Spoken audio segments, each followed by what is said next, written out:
그래, 알았어. 조금만 더 기다려봐. 지금 서두르면 의심받아. 아니, 집은 이미 자식 이름으로 넘어갔대. 하지만 통장에는 아직 좀 있고, 유족연금도 계속 들어오니까. 응, 그거라도 확보하면 되지. 일단 통장 비밀번호부터 알아내야지. 사랑이라고 믿었습니다. 외로운 64년 인생에 찾아온 단 하나의 따뜻함이라고 생각했습니다. 하지만 그것은 계산된 거짓이었습니다. 과연 미자는 이 배신을 어떻게 극복할까요? 지금부터 이야기 시작하겠습니다. 차가운 새벽 공기가 얼굴을 스치며 하루가 시작되었습니다. 남편이 세상을 떠난 지 벌써 5년째, 혼자 사는 삶에도 이제는 익숙해졌다고 생각했지만 아침마다 찾아오는 이 고요함만큼은 여전히 낯설었습니다. 오늘도 정신없이 보내야지. 혼잣말을 중얼거리며 간단히 몸을 씻고 작업복으로 갈아입는 그녀의 손놀림은 빨랐습니다. 64세라는 나이가 무색하게 아직 팔다리에 힘이 있었고 도배일을 시작한 지도 어느덧 10여 년이 넘었습니다. 처음엔 남편의 병원비를 대기 위해 시작한 일이었는데 이제는 이게 없으면 하루를 어떻게 채워야 할지 모를 정도로 일상이 되어버렸습니다. 현장에 도착하면 젊은 기술자들 사이에서 묵묵히 자기 몫을 해냈고 점심시간이면 공사장 한 구석에 앉아 김밥 한 줄로 때우는 게 일과였습니다. 가끔 함께 일하는 사람들이 사모님, 이 나이에 왜 이렇게 고생하세요? 라고 물으면 그저 웃으며 일하는 게 좋아서요라고 대답했지만 속내는 달랐습니다. 집에 돌아가면 너무 조용해서 그 정막이 무서워서 차라리 몸을 혹사하는 편이 나았던 겁니다. 퇴근 후 돌아오면 저녁 8시쯤 되었고 간단히 라면이나 죽으로 저녁을 때운 뒤에는 텔레비전을 켜놓고 멍하니 화면을 바라보다 잠드는 게 전부였습니다. 아이들은 각자 가정을 꾸려 바쁘게 살고 있었고 한 달에 한두 번 안부 전화가 오면 그걸로 만족해야 했습니다. 딸 미니는 엄마 몸 좀 아끼세요라고 말하지만 정작 찾아오는 일은 드물었고 아들 민수는 늘 바쁘다는 핑계로 명절에나 얼굴을 비쳤습니다. 그러던 어느 날 아파트 게시판에 붙은 공고 하나가 미자의 눈에 들어왔습니다. 구청 무료 서예교실 수강생 모집이라는 문구였고 매주 화요일과 목요일 오후 2시부터 4시까지 운영된다고 적혀 있었습니다. 평소 같았으면 그냥 지나쳤을 텐데 그날따라 왠지 모를 끌림이 있었습니다. 나도 뭔가 배워볼까? 마음속으로 되뇌며 신청서를 작성했고 그렇게 시작된 서예교실이 미자의 일상에 작은 변화를 가져왔습니다. 처음 교실에 들어섰을 때는 낯선 얼굴들 사이에서 어색함이 컸지만 먹 냄새와 붓을 쥐는 감촉이 묘하게 마음을 진정시켰습니다. 선생님의 지도에 따라 천천히 획을 긋다 보면 복잡했던 생각들이 잠시 멈춰지는 기분이었고 그 시간만큼은 외로움도 잊을 수 있었습니다. 몇 주가 지났을 무렵 교실에서 자주 눈이 마주치는 남자가 있었습니다. 강태일이라는 이름의 그 사람은 미자보다 3살 많은 67이었고 단정한 옷차림과 따뜻한 눈빛이 인상적이었습니다. 수업이 끝나면 자연스럽게 인사를 주고받았고 어느 날부터는 같이 차를 마시며 이야기를 나누는 사이가 되었습니다. 미자 씨는 서예를 왜 시작하셨어요? 태일이 조심스럽게 물었을 때 미자는 잠시 망설이다가 솔직하게 대답했습니다. 혼자 있는 시간이 너무 길어서요.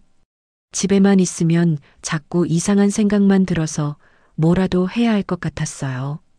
태일은 고개를 끄덕이며 자신도 비슷한 처지라고 말했습니다. 아내와 사별한 지 3년이 되었고 자식들은 다 출가해서 혼자 지내는 게 쉽지 않다는 이야기였습니다. 그의 말투는 담담했지만 어딘가 슬픔이 배어 있었고 미자는 그 공감대에서 묘한 위로를 받았습니다. 그 후로 두 사람은 서예 교실이 끝나면 근처 카페에서 차를 마시는 게 일상이 되었고 점차 서로의 삶에 대해 깊은 이야기를 나누기 시작했습니다. 테일은 미자가 도배 일을 하며 혼자 생계를 꾸려온 이야기를 들으며 진심으로 존경한다고 말했고 미자는 오랜만에 누군가에게 인정받는 기분을 느꼈습니다. 미자 씨는 정말 강한 분이시네요. 저 같으면 못했을 거예요. 강해서가 아니에요. 그냥 살아야 하니까요. 대화를 나눌수록 테일은 미자의 마음을 조금씩 이해하게 되었고 미자 역시 테일의 따뜻한 배려에 마음이 열렸습니다. 그는 미자가 힘든 하루를 보내고 왔을 때면 오늘 많이 힘드셨죠? 라며 먼저 물어봤고 작은 것 하나도 챙기는 세심함이 있었습니다.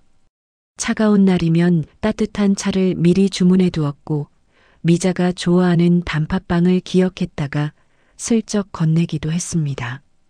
계절이 바뀌어 가을이 깊어갈 무렵 두 사람의 관계도 조금씩 변화하고 있었습니다. 교실이 없는 날에도 자연스럽게 연락을 주고받았고 가끔은 공원을 산책하거나 전시회에 함께 가기도 했습니다. 미자는 이런 감정이 낯설면서도 설렜고 오랜만에 느껴보는 두근거림에 스스로도 놀랐습니다.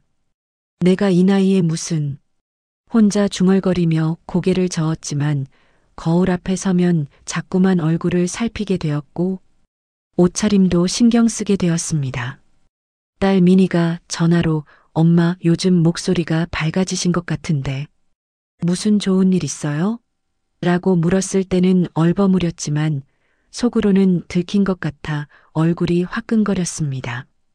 어느 가을 저녁 단풍이 붉게 물든 공원을 함께 걷던 테일이 걸음을 멈췄습니다. 그의 표정이 평소와 달리 진지했고 미자는 무슨 일인가 싶어 긴장했습니다. 미자 씨, 제가 오늘 꼭 드리고 싶은 말씀이 있어서요. 테일의 목소리가 약간 떨렸고 미자의 심장도 따라서 두근거렸습니다. 저 미자 씨를 처음 뵀을 때부터 좋았어요. 시간이 지날수록 더 그런 마음이 커졌고요. 이 나이에 이런 말씀드리는 게 우습게 보일 수도 있지만 미자 씨와 함께 시간을 보내고 싶습니다. 제 곁에 있어 주시겠어요? 미자는 순간 말문이 막혔습니다. 예상은 했지만 막상 고백을 듣고 나니 머릿속이 하얘졌고 어떻게 대답해야 할지 몰랐습니다. 테일은 조급해하지 않고 조용히 미자의 대답을 기다렸습니다.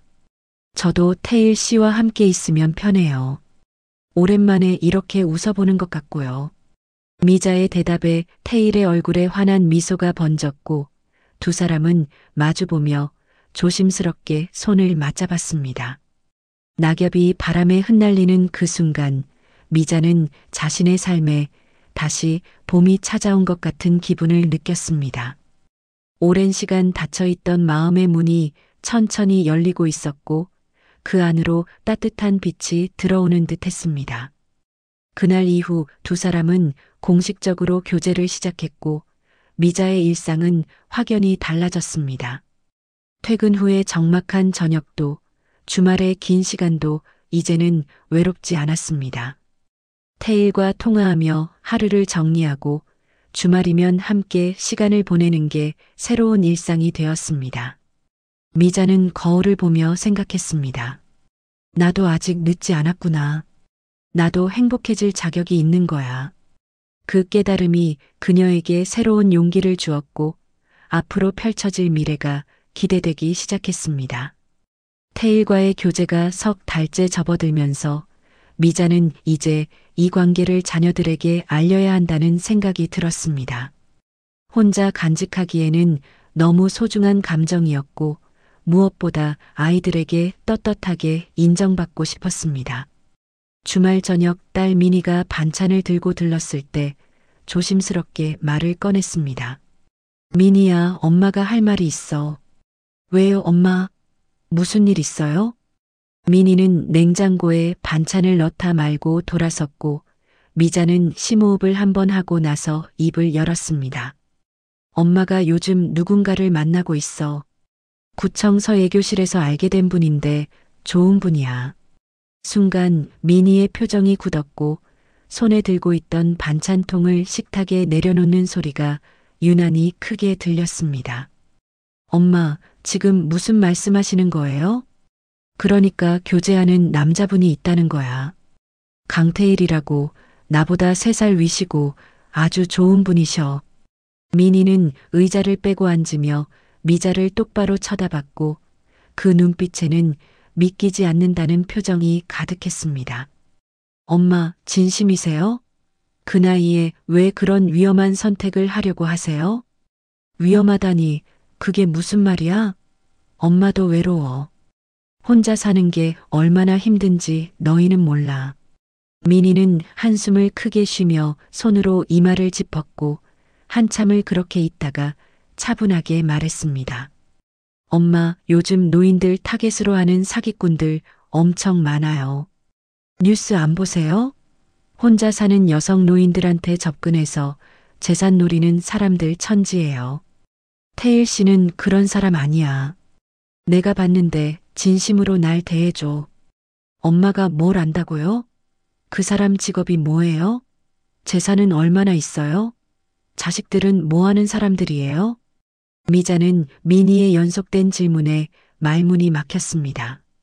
사실 태일에 대해 깊이 물어본 적이 없었고 그저 함께 있을 때 편하고 좋다는 감정만으로 관계를 이어왔던 겁니다. 그런 건 아직 자세히 얘기 안 나눴어. 하지만 좋은 사람이라는 건 느낌으로 알 수 있어. 느낌으로요? 엄마, 정신 좀 차리세요. 이게 무슨 20살도 아니고. 미니의 목소리가 날카로워졌고 미자는 가슴이 철렁 내려앉았습니다. 축복받을 거라 기대했던 말이 이렇게 차갑게 돌아올 줄은 몰랐습니다. 며칠 후 미니는 오빠 민수에게 이 사실을 알렸고 주말에 남매가 함께 미자를 찾아왔습니다. 민수는 평소와 달리 표정이 굳어 있었고 거실에 앉자마자 본론으로 들어갔습니다. 엄마, 미니한테 들었어요. 남자친구 생겼다면서요? 그래, 너희 아빠 돌아가신 지도 벌써 5년이야. 엄마도 사람인데 외로울 수 있잖니. 민수는 팔짱을 끼고 미자를 바라봤고 그의 눈빛은 차갑기만 했습니다. 그 사람 이름이 강태일이라고요? 나이는 67? 응, 그런데 왜? 직업이 뭐예요? 재산은 얼마나 있고 자식들은 어떻게 되는 사람이에요? 민수의 질문은 미니보다 더 날카로웠고 마치 범죄자를 신문하는 형사 같았습니다. 미자는 점점 위축되었고 대답할 말이 궁해졌습니다. 그런 걸 왜 그렇게 캐묻니? 엄마가 좋아서 만나는 건데. 엄마만 좋으면 끝이 아니에요. 우리한테도 영향이 있다고요. 민수는 핸드폰을 꺼내 뭔가를 검색하더니 화면을 미자에게 보여줬습니다. 재혼 시 유족연금이 어떻게 변하는지에 대한 기사였고 미자는 그제야 그런 문제가 있다는 걸 알게 되었습니다. 엄마, 재혼하면 아빠가 남긴 유족연금이 조정돼요. 그거 알고 계셨어요? 그런 건 몰랐어. 미니가 끼어들었습니다. 엄마, 그 연금으로 생활하시잖아요. 도배 일만으로는 부족하니까 연금이 보태지는 거고요. 그런데 재혼하면 그게 줄어들어요. 생각 좀 하세요. 미자는 아무 말도 할 수 없었습니다. 아이들의 반대에는 경제적인 이유까지 깔려 있었고 그들의 눈에는 엄마의 행복보다 실리적인 계산이 먼저였습니다. 게다가 엄마 명의로 된 집도 있잖아요. 혹시라도 재혼하면 그 재산이 어떻게 될지 생각해 보셨어요? 민수의 말에 미니도 거들었습니다. 맞아요, 엄마. 재혼하면 그 사람도 엄마 재산에 대한 권리가 생겨요. 나중에 무슨 일 생기면 어떡하려고요? 두 남매는 번갈아 가며 미자를 압박했고 미자는 점점 숨이 막히는 기분이었습니다. 자식들이 엄마의 행복을 진심으로 걱정하는 게 아니라 재산과 연금 문제를 먼저 따지고 있다는 사실이 비수처럼 가슴에 꽂혔습니다. 너희들은 엄마 마음은 생각 안 하니? 엄마도 사람이야. 외롭고 힘들어. 미자의 목소리가 떨렸고 눈가에 눈물이 맺혔습니다. 엄마 마음은 알아요. 하지만 현실을 봐야죠. 그 사람이 진짜 엄마를 좋아하는 건지 아니면 다른 목적이 있는 건지 어떻게 알아요? 민수는 계속해서 태일에 대한 의심을 품었고 심지어 그 사람 신상을 좀 알아봐야겠어요 라는 말까지 했습니다. 민수야, 그만해. 태일 씨는 그런 사람 아니야. 엄마가 어떻게 장담해요? 만난 지 겨우 몇 달 됐다면서요? 결국 그날 대화는 평행선만 달렸고 민수와 민희는 단호하게 반대 의사를 밝힌 채 돌아갔습니다. 미자는 텅 빈 거실에 혼자 남아 한참을 멍하니 앉아 있었습니다. 기대했던 축복은커녕 차가운 반대만 받았고 자식들이 엄마의 재산부터 걱정한다는 사실이 서글펐습니다. 며칠 후 민수는 정말로 태일에 대해 알아보기 시작했습니다. 지인을 통해 태일의 과거 직장, 경력, 재산 상태 등을 캐물었고 그 사실을 안미자는 분노했습니다. 민수야, 내가 지금 뭐 하는 거니? 사람 뒷조사하는 거야? 엄마를 위해서예요. 혹시 모르잖아요. 위해서? 이게 날 위하는 거야? 엄마 기분은 생각도 안 하고. 전화 너머로 민수의 한숨 소리가 들렸고 잠시 침묵이 흐른 뒤 그가 말했습니다. 엄마, 저희는 엄마가 다치실까봐 걱정하는 거예요. 요즘 세상이 얼마나 무서운데요. 엄마도 판단력 있어. 내가 뭐 어린애도 아니고. 미자는 전화를 끊고 한동안 울었습니다. 자식들의 반대가 이렇게 견딜 수 없이 아플 줄은 몰랐습니다. 태일에게 이 사실을 어떻게 말해야 할지도 막막했고 관계를 이어가는 게 맞는 건지 혼란스러웠습니다. 그날 저녁 태일과 만났을 때 미자는 억지로 웃으려 했지만 표정이 어두웠고 태일은 금방 눈치챘습니다. 미자 씨, 무슨 일 있어요? 안색이 안 좋아 보이는데. 애들한테 우리 얘기했어요. 그런데 미자는 말을 잇지 못하고 고개를 떨구었고 태일은 조용히 그녀의 손을 잡았습니다. 반대했나 봐요? 네, 심하게요. 재산 문제, 연금 문제 다 따지더라고요. 심지어 당신 뒷조사까지 한대요. 태일의 표정이 잠시 굳었지만 곧 부드러운 미소를 지으며 말했습니다. 괜찮아요, 미자 씨. 자식들이 엄마를 걱정하는 건 당연한 거잖아요. 하지만 너무 심해요. 내 마음은 하나도 안 봐주고 돈 얘기만 하니까. 태일은 미자를 다독이며 시간이 지나면 아이들도 이해할 거라고 위로했지만 미자의 마음속 상처는 쉽게 아물지 않았습니다. 그날 밤 혼자 누워 천장을 바라보며 생각했습니다. 내 인생인데 왜 내 마음대로 살 수 없는 걸까? 나도 행복할 권리가 있는데. 미자는 자식들의 반대에도 불구하고 자신의 삶을 스스로 선택할 권리가 있다는 생각을 되새겼습니다. 64년을 살아오며 늘 누군가를 위해 희생했고 이제는 자신을 위한 선택을 할 때라는 확신이 들었습니다. 비록 축복받지 못한 사랑이지만 그래도 이 감정만큼은 진짜였고 포기하고 싶지 않았습니다. 자녀들과의 갈등 이후 며칠간 미자는 잠을 제대로 이루지 못했습니다. 태일과의 만남도 예전 같지 않았고 그와 함께 있을 때조차 자꾸만 아이들의 반대하던 얼굴이 떠올랐습니다.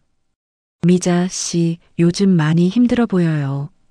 어느 날 저녁 산책을 하던 중 태일이 조심스럽게 말을 꺼냈고 미자는 억지로 웃으며 괜찮다고 했지만 목소리에 힘이 없었습니다. 애들 때문에 고민이 많으시죠? 제가 다 짐작해요. 태일의 따뜻한 말에 미자는 그만 눈물이 핑 돌았고 참았던 감정이 터져 나왔습니다. 태일 씨, 미안해요. 우리 애들이 너무 심하게 나왔어요. 당신 뒷조사까지 했다니. 괜찮아요. 자식들이 엄마를 걱정하는 건 당연한 거잖아요. 태일은 여전히 이해심 깊은 표정이었지만 미자는 자신이 그를 너무 힘들게 하는 건 아닌가 싶어 마음이 무거워졌습니다. 그날 밤 혼자 집에 돌아와 소주 한 병을 따라 놓고 마시며 생각에 잠겼습니다. 내가 뭘 잘못한 걸까? 64년을 살면서 늘 누군가를 위해 살았는데 이제 내 행복을 찾으려는 게 그렇게 큰 죄인가? 술잔을 기울이며 지난 세월을 되돌아봤습니다. 23세 결혼해서 남편 뒷바라지하며 아이들 키우느라 청춘을 다 바쳤고 남편이 병들었을 때는 밤낮으로 간호하며 돈 벌러 다녔습니다. 남편이 세상을 떠난 후에도 자식들에게 짐이 되지 않으려고 악착같이 일했고 명절 때마다 용돈 챙겨주며 엄마는 괜찮아라고 웃어왔습니다. 그런데 이제 내가 행복하고 싶다고 하니까 재산 걱정부터 하는구나. 쓴웃음이 나왔고 그 순간 미자의 마음속에서 무언가가 단단해지는 느낌이 들었습니다. 아이들의 승인을 기다리며 눈치만 보고 살 순 없었고 이제는 내 인생의 주인은 나라는 확신이 섰습니다. 다음 날 아침 미자는 태일에게 전화를 걸었습니다. 태일 씨, 오늘 시간 돼요? 할 말이 있어서요. 그럼요, 미자 씨. 어디서 만날까요?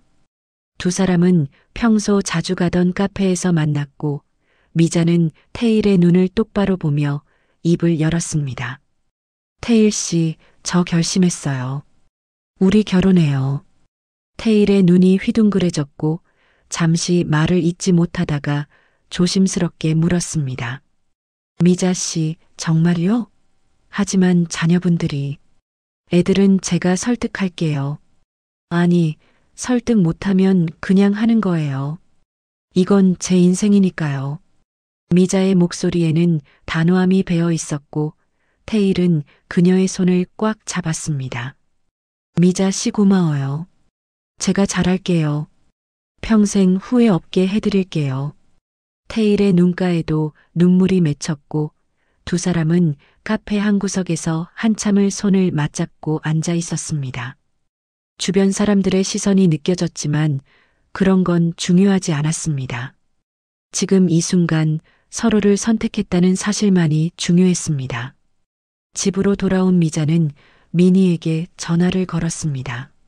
미니야, 엄마야. 네, 엄마. 무슨 일이세요? 엄마 결정했어. 태일 씨랑 결혼할 거야. 전화 너머로 잠시 정적이 흘렀고 곧 미니의 목소리가 날카롭게 터져나왔습니다. 엄마, 정신 차리세요. 우리가 그렇게 말했잖아요. 나도 생각 많이 했어. 하지만 엄마 인생은 엄마 거야. 너희 허락 받으려고 사는 게 아니라고. 엄마, 미니야, 엄마 결정이니까 존중해줘. 오빠한테도 전해. 미자는 더 이상 말하지 않고 전화를 끊었습니다. 손이 떨렸지만 이상하게 마음은 후련했습니다. 평생 처음으로 내린 온전히 나만을 위한 결정이었고 그게 자랑스럽기까지 했습니다. 일주일 후 미자와 태일은 구청을 찾았습니다. 평일 오전이라 사람이 많지 않았고 두 사람은 나란히 앉아 혼인신고서를 작성했습니다.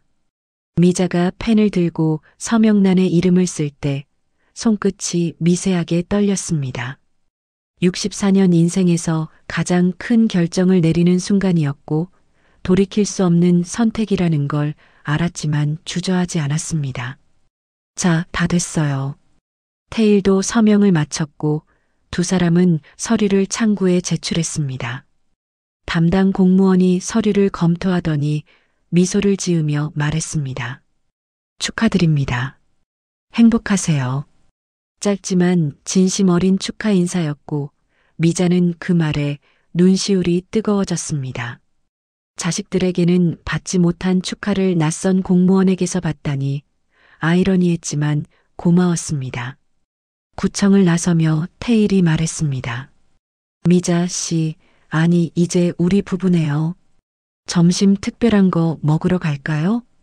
그럴까요? 오늘은 특별한 날이니까요. 두 사람은 평소보다 조금 비싼 한정식 집으로 갔고 창가 자리에 앉아 소박하게나마 결혼을 축하했습니다. 테일은 미자를 위해 물잔을 채워주었고 미자는 그의 세심한 배려에 또 한 번 마음이 따뜻해졌습니다.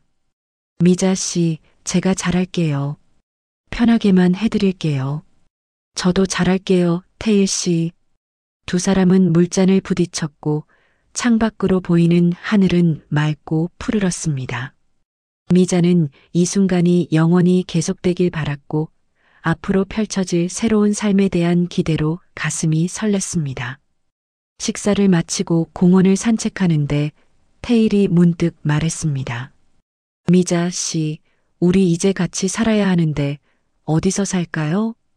제 집은 너무 좁고 테일 씨 집은 어때요? 제 집도 작아요. 차라리 좀 더 넓은 곳으로 이사 가는 게 어떨까요? 미자는 잠시 생각하다가 고개를 끄덕였습니다. 그럼 같이 알아볼까요? 우리 둘이 편하게 살 수 있는 곳으로요. 테일의 얼굴에 환한 미소가 번졌고 그는 미자의 어깨를 가볍게 감쌌습니다.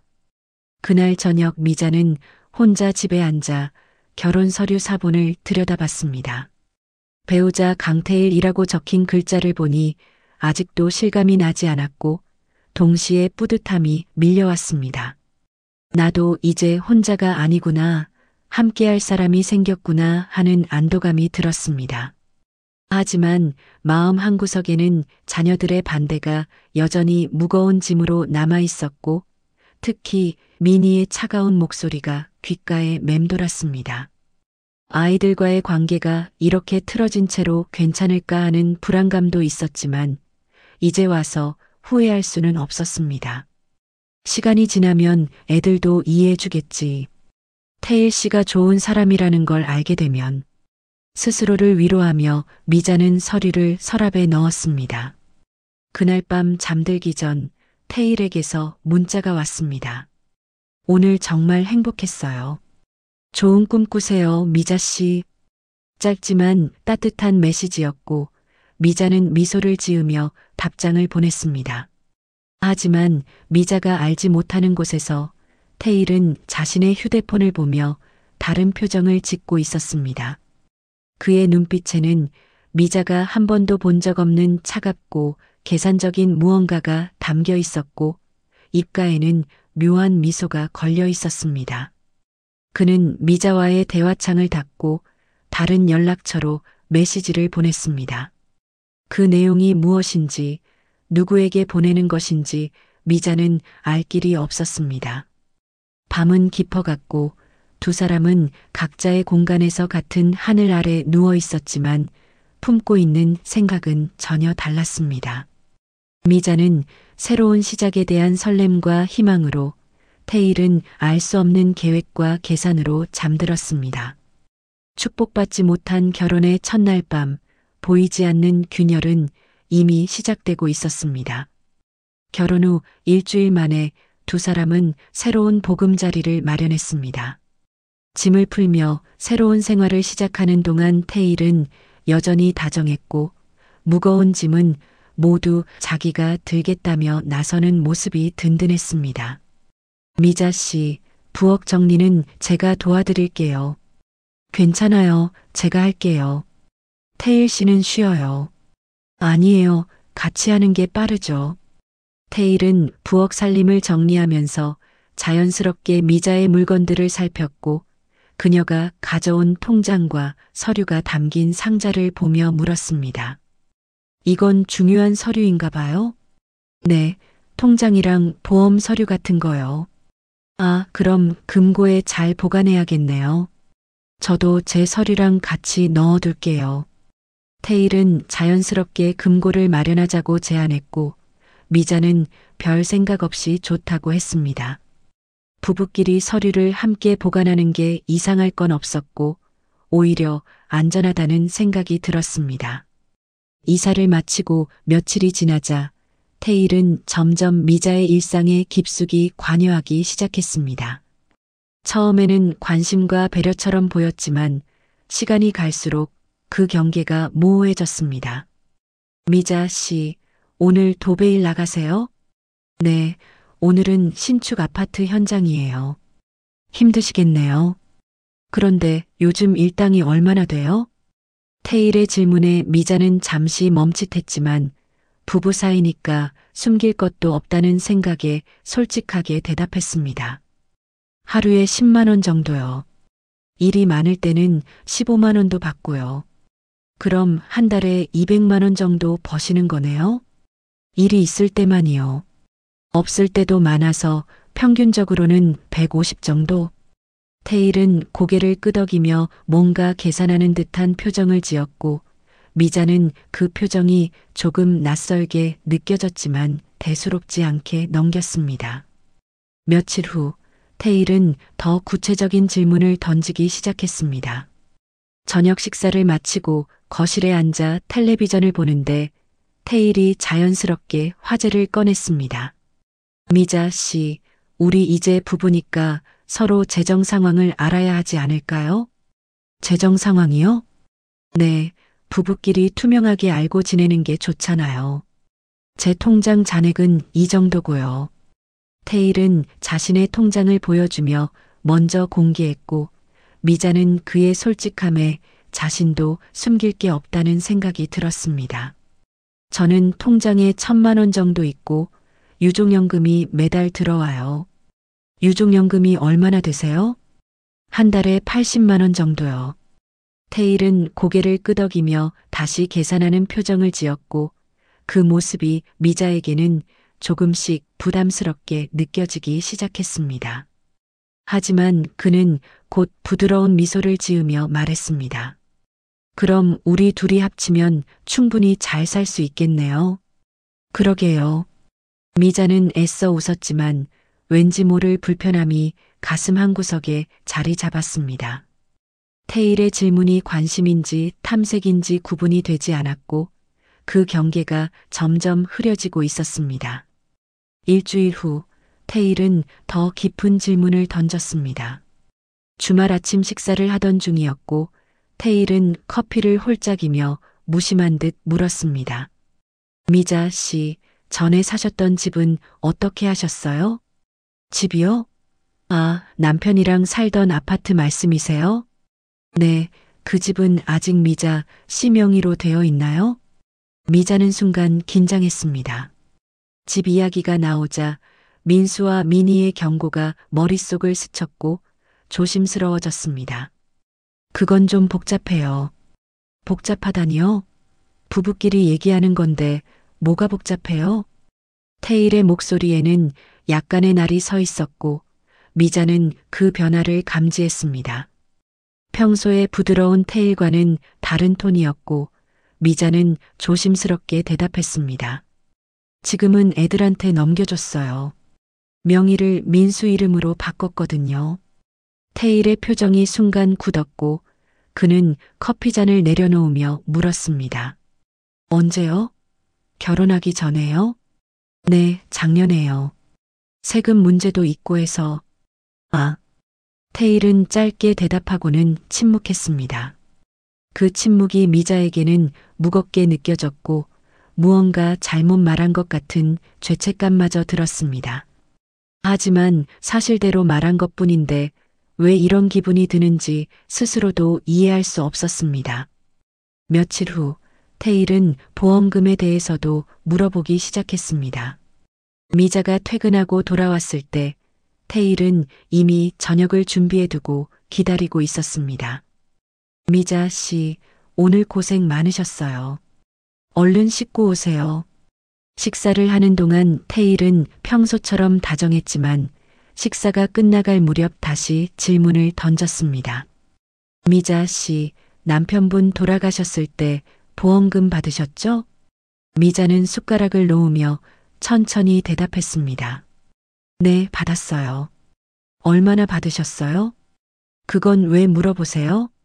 미자의 목소리에는 경계심이 배어 있었고 태일은 그걸 눈치챘는지 얼른 웃으며 말했습니다. 아니, 그냥 궁금해서요. 부부끼리 서로 아는 게 좋잖아요. 3천만 원 받았어요. 그런데 병원비 갚고 장례 치르고 나니까 많이 안 남았어요. 지금은 얼마나 남았어요? 태일의 질문은 점점 더 구체적이고 집요해졌습니다. 미자는 이제 대답하기가 거북해졌고 불쾌감마저 느껴졌습니다. 태일 씨, 왜 그렇게 돈 얘기만 하세요? 돈 얘기요? 아니에요. 그냥 우리 형편을 알아야 계획을 세우죠. 무슨 계획요? 앞으로 살아갈 계획이요. 부부니까 당연한 거 아니에요? 태일의 말은 논리적으로는 맞았지만 미자의 마음속에는 불안감이 커져갔습니다. 결혼 전에는 이런 질문을 한 번도 하지 않았는데 결혼 후에는 거의 매일 재산과 돈에 관한 이야기를 꺼냈습니다. 어느 날 저녁 미자가 샤워를 하고 있는 사이 태일은 거실 서랍을 열었습니다. 미자의 서류가 정리된 파일을 꺼내보며 통장 내역을 확인했고 보험 증서를 하나하나 살펴봤습니다. 그때 샤워를 마친 미자가 예상보다 빨리 나왔고 태일이 자신의 서류를 뒤지는 모습을 목격했습니다. 태일 씨 지금 뭐 하는 거예요? 태일은 순간 당황했지만 곧 침착하게 웃으며 대답했습니다. 아, 미자 씨. 제 서류 찾다가 그만. 제 서류함을 왜 열어봐요? 미자의 목소리가 떨렸고 태일은 서류를 도로 넣으며 변명했습니다. 미안해요. 실수했어요. 제 서류랑 헷갈려서. 똑같이 생긴 것도 아닌데 헷갈려요? 미자의 눈빛이 차갑게 변했고 태일은 그제야 자신의 실수를 깨달았습니다. 그는 다가가서 미자의 손을 잡으려 했지만 미자는 한 발 물러섰습니다. 미자 씨, 정말 미안해요. 그냥 우리 재정 상황을 정확히 알고 싶어서. 제 허락도 없이요? 부부끼리 허락이 어디 있어요? 제 것도 미자 씨 거고 미자 씨 것도 제 거 아니에요? 태일의 말에 미자는 소름이 돋았습니다. 내 것도 제 거라는 그 말이 사랑의 표현이 아니라 소유욕처럼 들렸고 결혼 전에는 한 번도 보지 못했던 태일의 모습이었습니다. 그날 밤 미자는 잠들지 못하고 천장을 바라봤습니다. 옆에서 편안하게 잠든 태일의 모습을 보며 생각했습니다. 이 사람이 정말 날 사랑해서 결혼한 걸까? 떠올리기도 싫은 생각이 머릿속을 맴돌았고 민수와 미니의 경고가 귀에 쟁쟁했습니다. 사기꾼일 수도 있어요, 엄마. 재산 노리는 사람들 천지라니까요.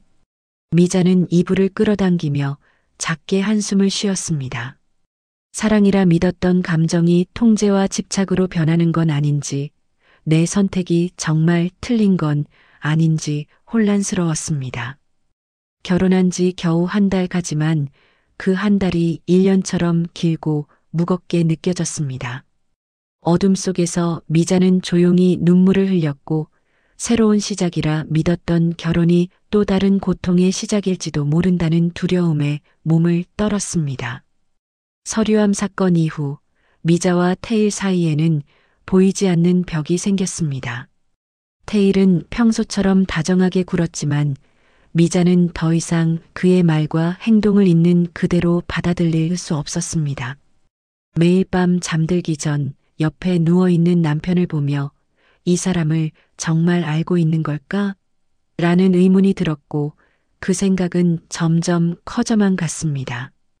결혼한 지 2달째 되던 어느 날 미자는 오랜만에 도배일이 일찍 끝나 오후 4시쯤 집에 돌아왔습니다. 평소 같으면 태일에게 미리 연락했겠지만 그날은 왠지 알리고 싶지 않았습니다. 현관문을 열고 조용히 들어서는데 거실에서 태일의 목소리가 들렸습니다. 그래, 알았어. 조금만 더 기다려봐. 지금 서두르면 의심받아. 전화 통화를 하는 목소리였고 미자는 발소리를 죽이며 귀를 기울였습니다. 아니, 집은 이미 자식 이름으로 넘어갔대. 하지만 통장에는 아직 좀 있고 유족연금도 계속 들어오니까 응, 그거라도 확보하면 되지. 미자의 심장이 쿵쾅거렸고 온몸에 소름이 돋았습니다. 태일이 누군가와 자신의 재산에 대해 이야기하고 있었고 그 말투는 냉정하고 계산적이었습니다. 결혼 전 보여줬던 따뜻함은 온데간데 없었고 마치 사냥감을 논하는 사냥꾼 같았습니다. 뭐, 조급해하지 마. 이런 건 시간이 필요하다니까. 일단 통장 비밀번호부터 알아내야지. 응, 그래. 나중에 연락할게. 전화가 끊어지는 소리가 들렸고 미자는 가슴이 철렁 내려앉았습니다. 더 이상 들을 수 없었고 밖으로 나가 잠시 시간을 보내다가 다시 들어가야 할지 고민했습니다. 하지만 발걸음은 이미 거실을 향해 움직이고 있었고 태일과 마주쳤습니다. 미자 씨, 벌써 오셨어요? 태일은 놀란 표정을 지었지만 곧 웃으며 다가왔고 미자는 애써 평정을 유지하며 대답했습니다. 일이 일찍 끝났어요. 그러셨구나. 저녁 준비할게요. 태일은 자연스럽게 부엌으로 향했지만 미자는 그의 뒷모습을 보며 온몸이 얼어붙는 기분이었습니다. 방금 전 들은 대화가 환청이었으면 좋겠다는 생각이 들었지만 너무나 선명했고 생생했습니다. 저녁 식사 시간 두 사람은 마주 앉아 밥을 먹었지만 미자는 한 숟갈도 제대로 넘기지 못했습니다. 태일은 평소처럼 이런저런 이야기를 건넸지만 미자의 귀에는 하나도 들어오지 않았습니다. 미자 씨, 괜찮아요? 안색이 안 좋은데. 괜찮아요. 그냥 좀 피곤해서요. 그럼 일찍 쉬세요. 제가 설거지 할게요. 태일의 배려는 여전했지만 이제 미자에게는 그 모든 게 연기처럼 느껴졌습니다. 사랑이 아니라 목적을 위한 수단, 진심이 아니라 계산된 친절. 그렇게 생각하니 지난 몇 달간의 모든 순간들이 다르게 보였습니다. 그날 밤 미자는 잠들지 못하고 뒤척였습니다. 태일은 옆에서 편안하게 잠들어 있었고 그의 규칙적인 숨소리가 미자에게는 소름 끼치게 들렸습니다. 새벽 2시가 넘어서야 조심스럽게 침대에서 일어나 거실로 나왔고 소파에 앉아 생각을 정리하기 시작했습니다. 민수와 민이 말이 맞았어. 내가 너무 순진했던 거야. 눈물이 주르륵 흘러내렸고 자신의 어리석음이 한탄스러웠습니다. 64년을 살아오며 세상 물정을 모르는 것도 아닌데 외로움에 눈이 멀어 사기꾼에게 속았다는 사실이 치욕스러웠습니다. 다음 날 미자는 일부러 도베이를 쉬고 집에 남았습니다. 태일이 외출한 사이 그의 물건들을 조심스럽게 살펴봤고 서재 서랍에서 수첩 하나를 발견했습니다. 펼쳐보니 여러 여성들의 이름과 함께 간단한 메모가 적혀 있었습니다. 김영숙 아파트 보유 예금 5천, 자식들 경계심 강함 실패, 이순이 연금 많음. 하지만 치매 초기, 위험 부담 큼, 보류, 박미자 집은 자식에게 넘김, 통장 1,000만 원, 연금 월 80, 진행 중. 미자의 손이 떨렸고 수첩이 바닥에 떨어졌습니다. 자신이 그저 목록 중 하나였다는 사실, 선택받은 것이 아니라 선별당한 것이라는 깨달음이 가슴을 찢었습니다. 사랑이라고 믿었던 모든 순간들이 거짓이었고 따뜻했던 말들이 모두 계산된 연기였다는 진실 앞에서 미자는 주저앉았습니다. 한참을 그렇게 바닥에 앉아 있다가 미자는 천천히 일어나 수첩을 사진으로 찍었습니다. 증거를 남겨야 한다는 생각이 들었고 수첩을 원래 자리에 돌려놓은 후 핸드폰을 꺼내 민수에게 전화를 걸었습니다. 엄마, 왜요? 무슨 일이에요? 민수의 목소리에는 여전히 차가움이 섞여 있었지만 미자는 떨리는 목소리로 말했습니다. 민수야, 엄마가 잘못했어. 내 말이 맞았어. 엄마, 무슨 일 있어요? 지금 당장 와줄 수 있어? 엄마 혼자는 못하겠어. 민수는 엄마 목소리에 절박함을 느꼈는지 즉시 대답했습니다. 지금 갈게요, 엄마. 거기 있어요. 1시간 후 민수가 도착했고 미자는 수첩 사진을 보여주며 그간의 일들을 털어놓았습니다. 전화 통화 내용, 서류를 뒤진 일, 끊임없는 재산 캐묻기까지 모든 것을 말했고 민수의 얼굴은 점점 굳어갔습니다. 엄마, 이 새끼 완전 사기꾼이잖아요. 당장 경찰에 신고해야 돼요.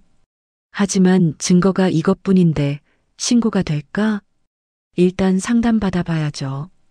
그리고 이혼 준비부터 해야 돼요. 민수는 즉시 변호사 친구에게 연락했고 상황을 설명했습니다. 변호사는 결혼 사기 가능성이 높지만 확실한 증거가 더 필요하다고 조언했고 당분간 태희를 의심하지 않는 척하며 증거를 모아야 한다고 했습니다. 엄마 힘들겠지만 조금만 참아요. 확실한 증거 잡아서 이 사람 제대로 혼내줘야 돼요. 미자는 고개를 끄덕였지만 그 남자와 같은 공간에서 지내야 한다는 사실이 견딜 수 없이 끔찍했습니다. 하지만 제대로 끝내기 위해서는 참아야 했고 미자는 이를 악물었습니다. 저녁 무렵 태일이 돌아왔을 때 미자는 애써 평소처럼 웃으며 맞이했습니다. 오늘은 일 안 나가셨어요? 네, 좀 피곤해서 쉬었어요. 그래요? 푹 쉬셨어요? 태일은 여전히 상냥했지만 미자는 이제 그 미소 뒤에 숨겨진 계산을 볼 수 있었습니다. 저녁 식사를 하며 태일이 또다시 은행 이야기를 꺼냈고 미자는 속으로 분노를 사기며 대답했습니다. 미자 씨, 우리 공동명의 통장 하나 만들까요? 생활비 관리하기 편하게요. 공동명의요? 네, 부부니까 당연하잖아요. 제 통장도 미자 씨 이름 넣어드릴게요. 미자는 그의 눈을 똑바로 보며 생각했습니다. 내 통장에 접근하려는 거구나. 비밀번호를 알아내려는 거야. 하지만 표정은 평온하게 유지하며 대답했습니다. 좀 더 생각해 볼게요.